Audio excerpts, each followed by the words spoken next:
ગુજરાત રાજ્યના પનોતા પુત્ર અને ગુજરાતના પૂર્વ મુખ્યમંત્રી નરેન્દ્રભાઈ મોદી હાલના દેશના વડાપ્રધાન છે। ત્યારે સુરેન્દ્રનગર જિલ્લામાં કલેક્ટર કચેરીમાં મૂતરણીના ખૂણે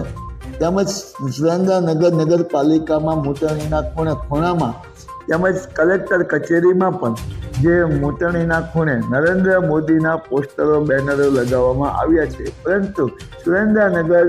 નગરપાલિકા ભાજપ શાસિત હોવા છતાં નરેન્દ્ર મોદીના પોસ્ટરો મૂતરણીના ખૂણે મૂકવામાં આવ્યા છે। આવી જ રીતે સુરેન્દ્રનગર કલેક્ટર કચેરીમાં પણ નરેન્દ્ર મોદીના પોસ્ટરો મૂતરણીના ખૂણે મૂકવામાં આવ્યા છે। આવી જ રીતે સુરેન્દ્રનગર જિલ્લા પંચાયત ભાજપ શાસિત હોવા છતાં